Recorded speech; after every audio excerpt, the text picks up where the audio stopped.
Buenas tardes. Les damos la más cordial bienvenida a esta conferencia que llevaremos a cabo el día de hoy.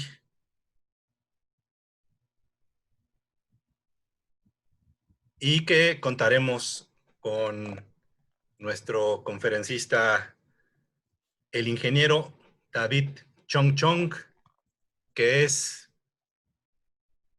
el secretario general de SEAS México. Es experto en diferentes temas de seguridad y que el día de hoy nos compartirá el tema de las centrales de seguridad y específicamente el elemento humano. Les recordamos que es importante que se coloquen en algún lugar cómodo, fresco, bien iluminado, ventilado, que se acerquen una fruta, un vaso con agua, que estén muy cómodos, que inviten a más miembros de su organización a participar en estas conferencias, en este ciclo de conferencias de expertos en diferentes temas. Y bueno, eh, vamos a dar inicio a la misma. Ingeniero David, buenas tardes, ¿cómo estás? Buenas tardes a todos, muchas gracias. ¿Ya me activaste, Alejandro? En este momento Bueno, quedas como host, ingeniero. Muchas muchas gracias. gracias, buenas tardes a todos.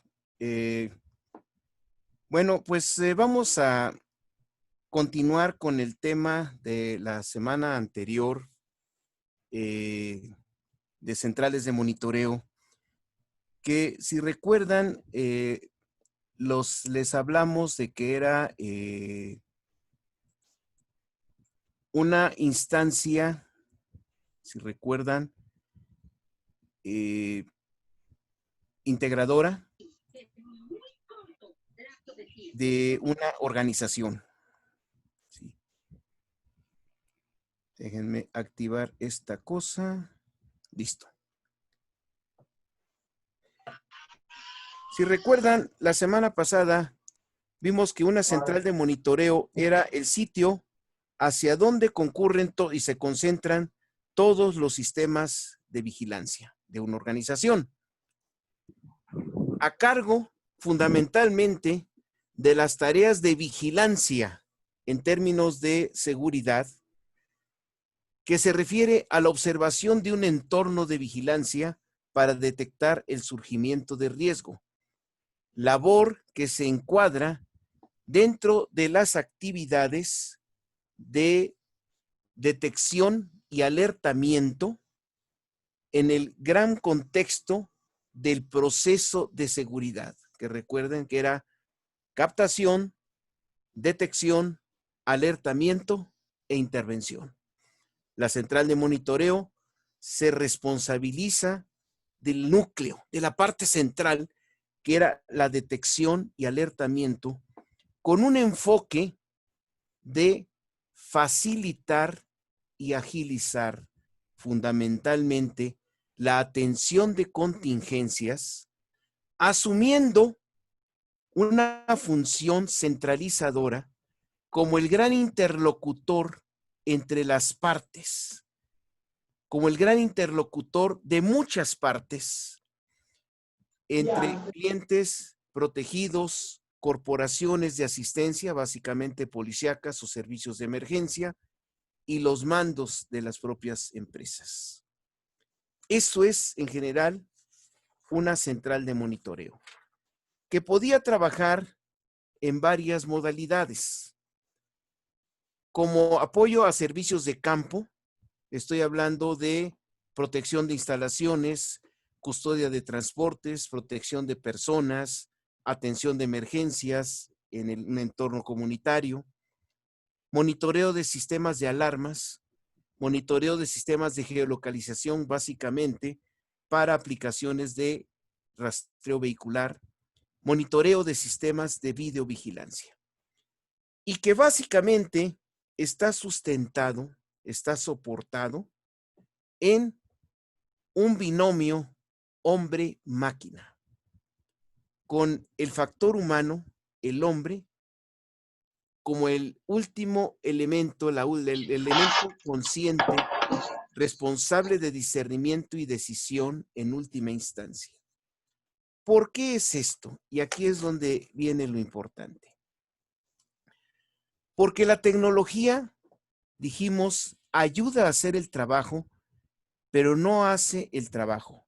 Y esto viene a colación porque en la actualidad tenemos soluciones de tecnología de las llamadas multiplataforma, multifuncionales, integradoras, en donde se nos dice que una sola plataforma de tecnología es múltiple, puede hacer múltiples cosas, puede hacer diversas cosas.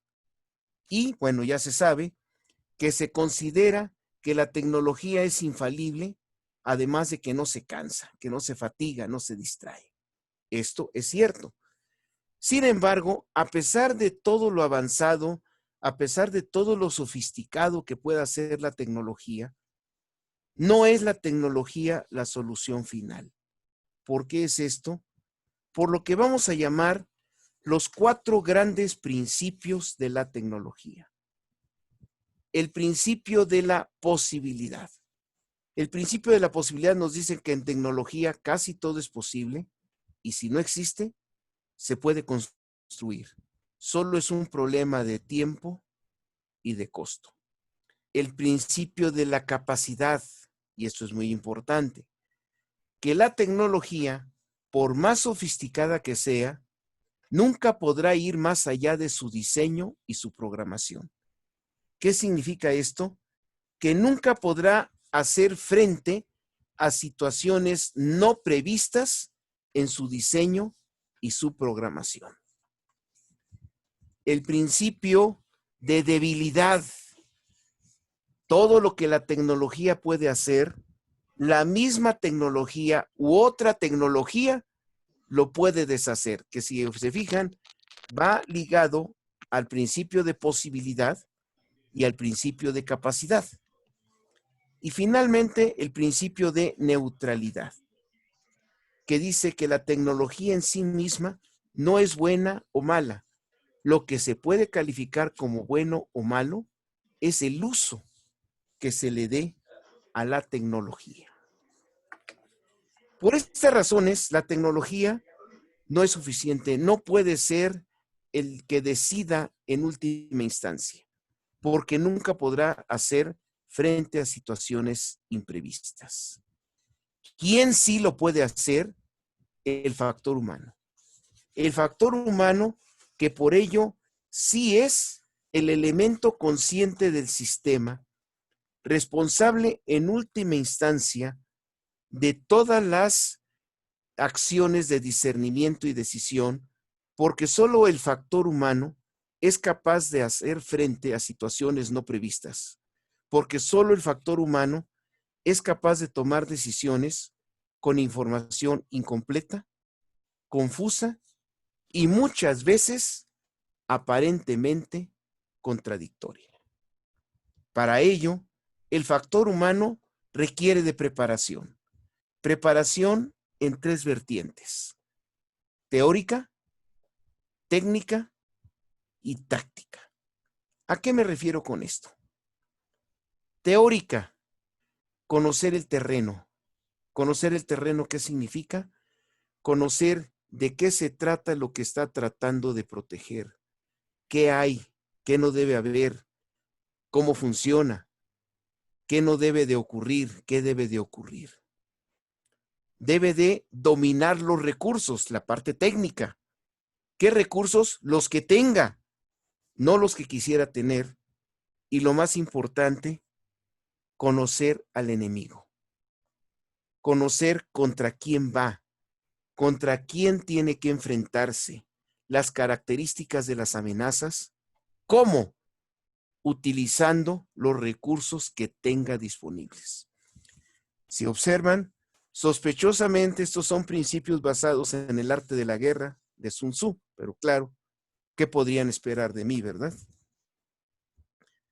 Esta preparación, ¿a qué debe de estar enfocada?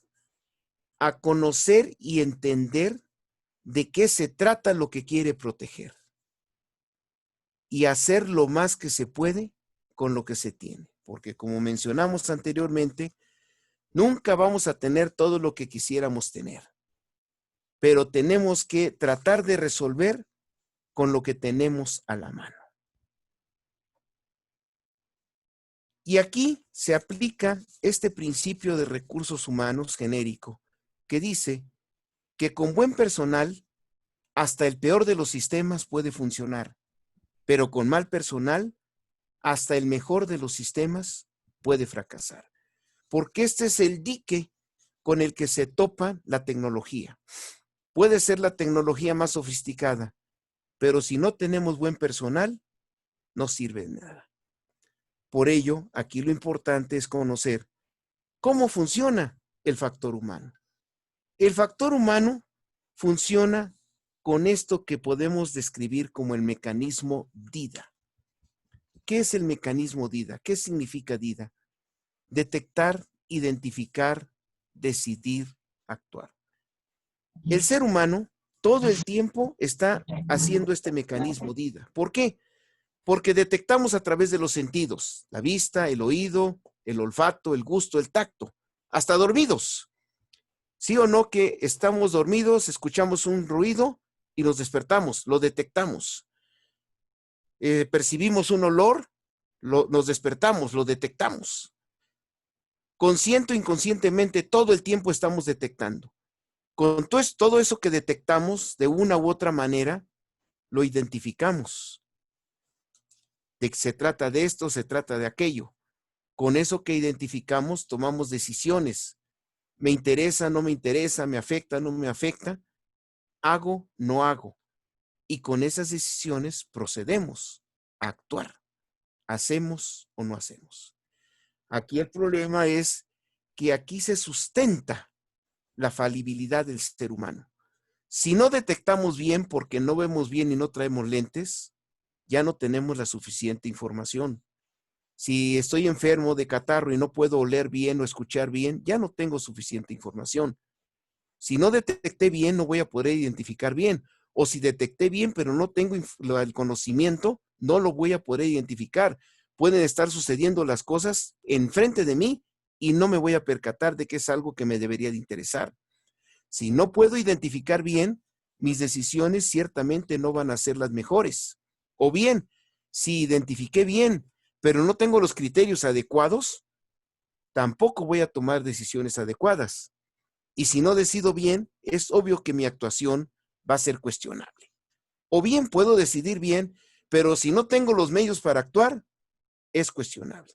Qué porquería somos, ¿verdad? Pero en fin, este mecanismo DIDA, en términos de monitoreo, se convierte en vida porque la percepción, la detección es fundamentalmente visual.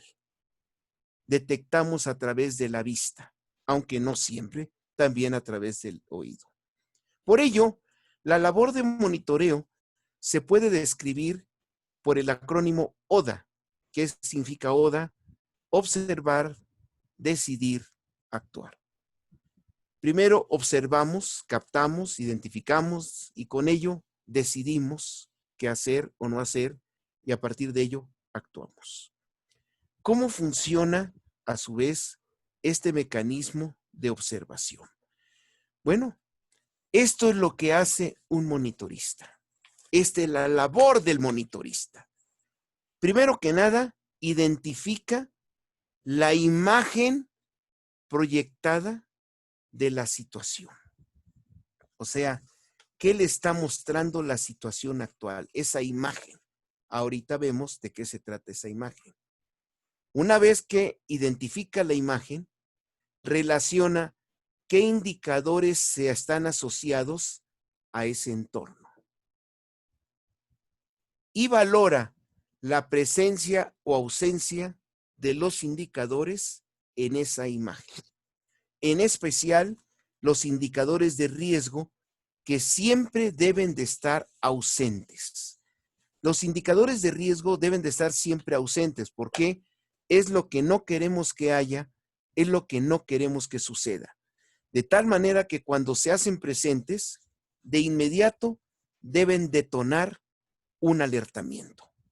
Esta es la labor, la mecánica de monitoreo.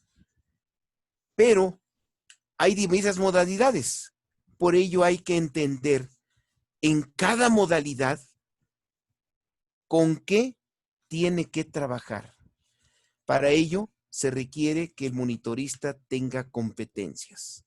¿Qué son las competencias? Esas capacidades para desarrollar una labor, que básicamente son saber, el conocimiento, saber hacer, destrezas y habilidades, y saber qué hacer, los criterios para tomar decisiones.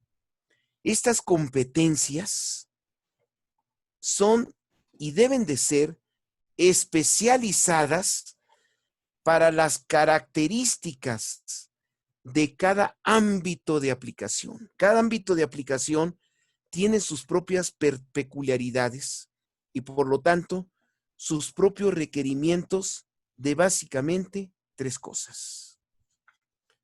¿Con qué va a trabajar el monitorista? O sea, ¿con qué elementos tiene que trabajar? ¿Para qué? ¿Y cómo debe de hacer su labor? Veamos cada uno de los 4 grandes ámbitos de aplicación que mencionamos anteriormente. En el ámbito de los servicios de campo, el monitorista trabaja con descripciones o narraciones de interpretaciones. Se oyó feo, ¿verdad? Porque depende de lo que alguien le está narrando o describiendo acerca de una situación. Es el caso de los centros de llamada o call center, en especial las centrales de atención de emergencia, los 911, donde el monitorista depende para detectar del oído, tiene que escuchar las descripciones o narraciones de las interpretaciones que hace su interlocutor de lo que a su vez está detectando. ¿Se dan cuenta? Si el interlocutor detectó mal, va a describir mal. Si no sabe expresarse, si tiene problemas de expresión, que seguramente los va a tener, porque a la vista de una situación de emergencia, inevitablemente va a estar alterado. Con eso tiene que trabajar. ¿Qué es lo que tiene que hacer el monitorista? Analizar, detectar si se trata de un riesgo real y canalizar. ¿Cómo lo tiene que hacer? Primero que nada, tiene que tranquilizar al interlocutor. Tiene que focalizarlo y tratar de entender el problema que le están tratando de explicar a través de la expresión y la forma del lenguaje de ese interlocutor. Imagínense la problemática que enfrenta. No es fácil ser un monitorista, no es un simple telefonista del personal de 911. Debe ser un personal altamente capacitado para que pueda hacer todo esto. Con alguien que no está viendo, con alguien a distancia y que tiene que estar interpretando. En el caso de los sistemas de alarmas, el monitorista trabaja con interpretaciones de una supuesta realidad. ¿Por qué interpretaciones? Porque no está viendo la realidad. Lo que está viendo son algún tipo de señalizaciones que pueden ser luminosas, audibles o de texto, de mensajes de texto, que él tiene que interpretar proyectada sobre un conocimiento o visualización del entorno. Y sobre esas interpretaciones tiene que analizar y dictaminar de qué se trata para en su momento, y si es necesario, canalizar a quien pueda intervenir. ¿Cómo lo tiene que hacer? Pues identificando esas señalizaciones y entendiendo qué le tratan de decir esas señalizaciones, porque que nos quede claro, un sistema de alarmas nos dicen que algo pasó, pero no la causa por lo cual pasó. Nos dicen que hubo un movimiento, que hubo una apertura de una puerta, que hubo una ruptura de un cristal, que hubo una vibración, pero no nos dice qué la causó. Por eso son interpretaciones. Y hablo de una supuesta realidad porque no sabemos si esta señalización fue realmente activada por un sensor o simplemente fue por resultado de una interferencia intencional o no intencional. Recuerden, la tecnología, todo lo que la tecnología puede hacer, la misma tecnología u otra tecnología lo puede deshacer. Los sistemas de geolocalización trabajan con representaciones de una supuesta realidad. ¿Por qué representaciones? Porque lo que se proyecta en una pantalla es la interpretación gráfica que hace una plataforma de software de unos datos que supuestamente envió un dispositivo que suponemos está junto al objetivo que queremos proteger.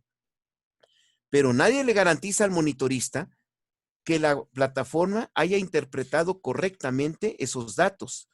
Tampoco le garantizan que esos datos efectivamente los haya enviado el dispositivo o hayan sido resultados de una interferencia. Y tampoco le garantizan que ese dispositivo siga junto al blanco porque no lo está viendo. A partir de esa representación de una supuesta realidad, tiene que hacer también lo mismo, analizar, dictaminar y, si es necesario, canalizar, para lo cual tiene que identificar qué es lo que le está proyectando la pantalla o qué se supone que le está proyectando y entender de qué se trata. Por su parte, en la videovigilancia, ¿con qué trabaja con el monitorista? Con reproducciones imprecisas de una supuesta realidad. Y esto es muy importante, porque aparentemente, claro que está viendo lo que está pasando. No, suponemos porque lo que está viendo es la reproducción que hace un sistema de circuito de televisión, ni siquiera hablo cerrado, de unas imágenes que suponemos captó una cámara. Pero aquí hay varios problemas. Primero, la cámara tiene una resolución, el medio de transmisión tiene un ancho de banda y el monitor donde se proyectan otra resolución que no necesariamente le dan la precisión adecuada, la nitidez, la resolución, y tampoco me garantizan que la cromática, la definición de los colores sea adecuada. Y también supuesta realidad, porque nadie me puede asegurar, sobre todo hoy en la actualidad, con los sistemas digitales, que lo que el monitorista está percibiendo en la pantalla sea lo que captó la cámara y no una imagen que haya sido hackeada o interferida. No lo puede saber. Pues con eso tiene que trabajar el monitorista analizando, dictaminando para eventualmente canalizar. ¿A partir de qué? De una identificación y comprensión de la situación. Esto es la realidad del trabajo de monitoreo.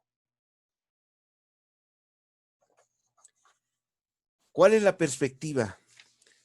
El problema en seguridad es este que está muy bien descrito por este dicho de los antiguos indígenas americanos, que el problema no es cazar al oso, sino encontrarlo antes de que nos encuentre y nos haga daño. Con todas estas condiciones, el monitorista primero debe de tratar de encontrar a ese oso que, si observamos, no está uniformado, no es fácilmente distinguible del entorno. Los delincuentes no usan uniforme, no nos avisan, aquí estoy. Tenemos que encontrarlo confundidos. Pero además, depende mucho en qué tipo de ámbito estamos haciendo este monitoreo. Si es un monitoreo en entornos de seguridad pública, lo que se persigue es el interés colectivo, mantener el orden y la tranquilidad pública, pero ante situaciones muy diversas y totalmente inciertas.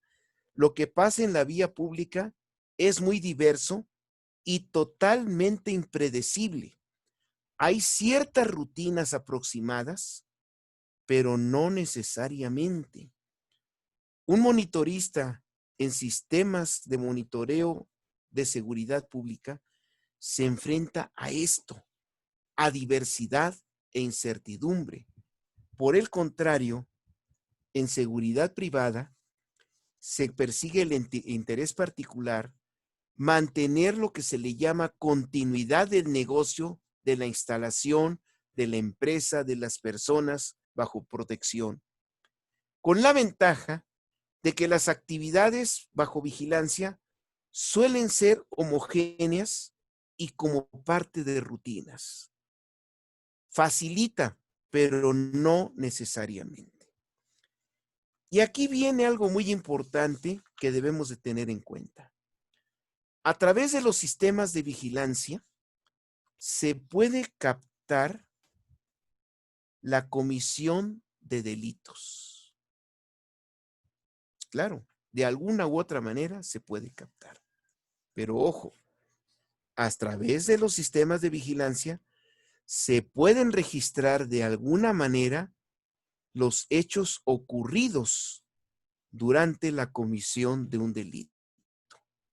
Pero cuidado, y aquí viene un gran problema de implicaciones legales para los monitoristas.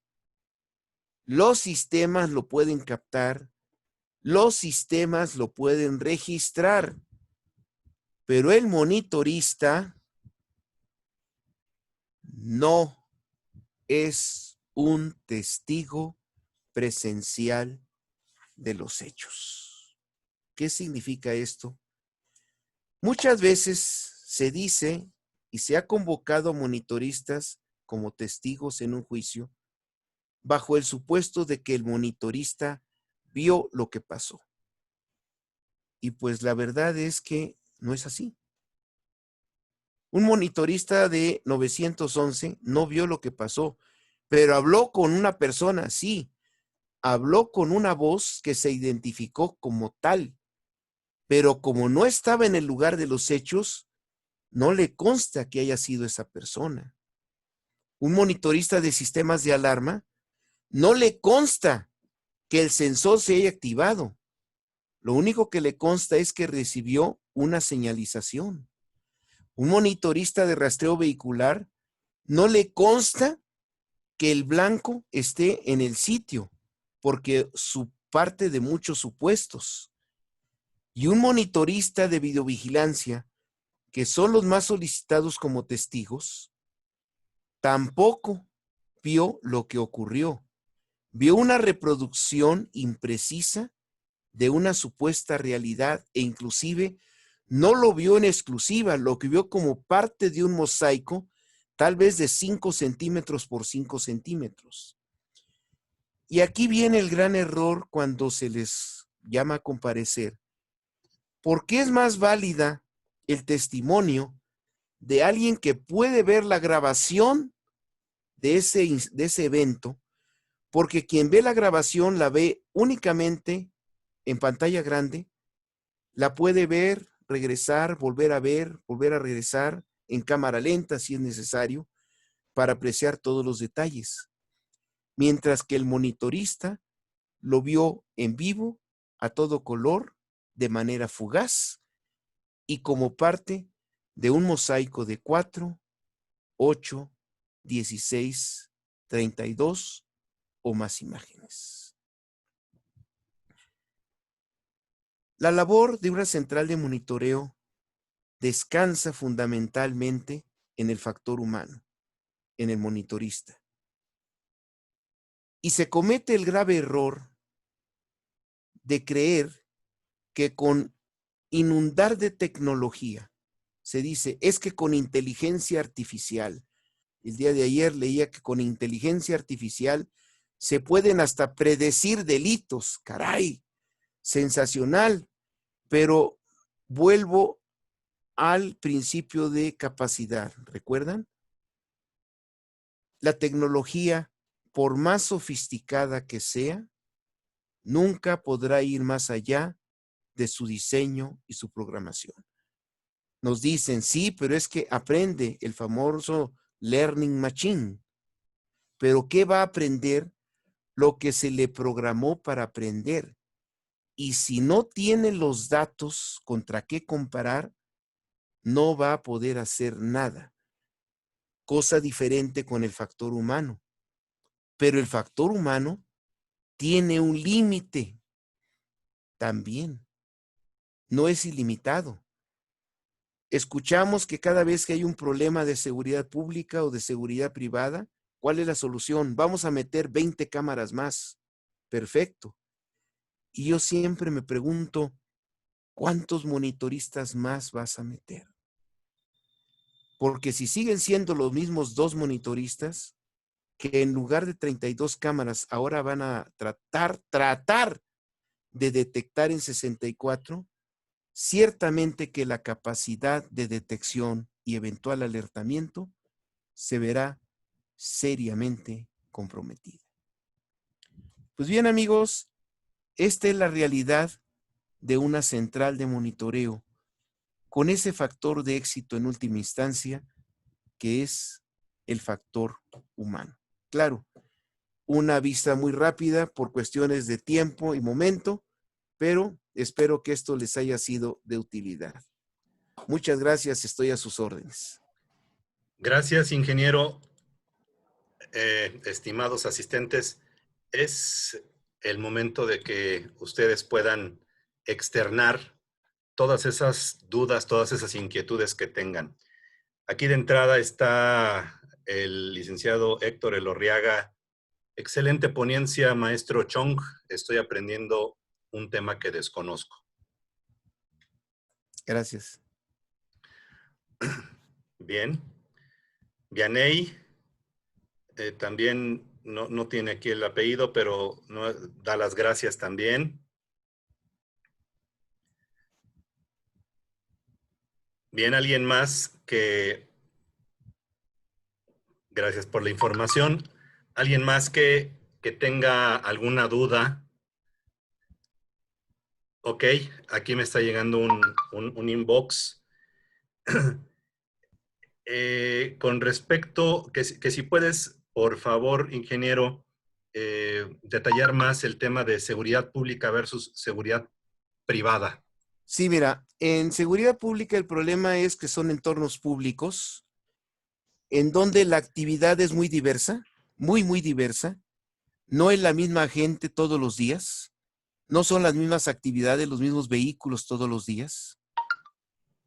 Y a eso se tiene que enfrentar. O sea, no hay patrones repetitivos necesariamente que le pudieran servir de referencia a quien está monitoreando. A diferencia de seguridad privada, te doy un ejemplo de una fábrica. Sabemos que entre 7 y 8 se va a repetir en un patrón. ¿Qué patrón? El de la entrada de personal, ¿cierto? Que a las 5 de la tarde se va a repetir un patrón que es la salida. Que a ciertas horas se va a repetir el patrón de el traslado o el embarque de mercancía. O sea, en la parte privada tiende a haber ciertos aspectos rutinarios. La gente suele ser aproximadamente la misma todos los días, a las mismas horas, los mismos días. A diferencia de la seguridad pública, que hay total incertidumbre. Por eso se requiere mucha mayor capacidad de focalización en seguridad pública que en seguridad privada. No sé si esto haya contestado la pregunta. Sí, te dan las gracias. Te manda también saludos el ingeniero Oscar Martínez. Excelente exposición, muchas gracias. El licenciado Armando Mayén. Agradecemos la invitación a nombre del general León Cervantes a Grupo Leones. Por otra parte, ¿cuántos monitoristas es recomendable para un servicio de 32 cámaras? Depende de la complejidad del entorno.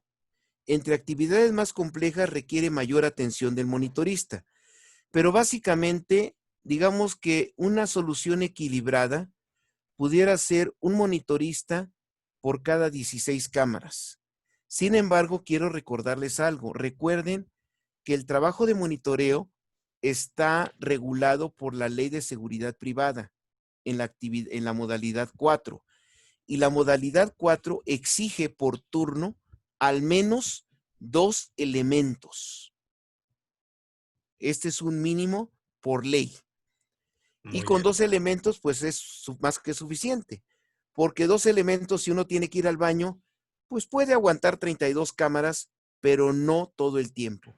Algo que sí les recomiendo es que no tengan al monitorista siempre en los mismos entornos, porque acaba fijando la imagen y deja de ver. Hagan rotación cada 4 horas para que así la mente se mantenga siempre alerta. Gracias, ingeniero. Eva María, buenas tardes. Yo he trabajado como monitorista de circuito cerrado y las bitácoras son muy fundamentales para dar seguimiento al turno. Muchas gracias, ingeniero, por la información.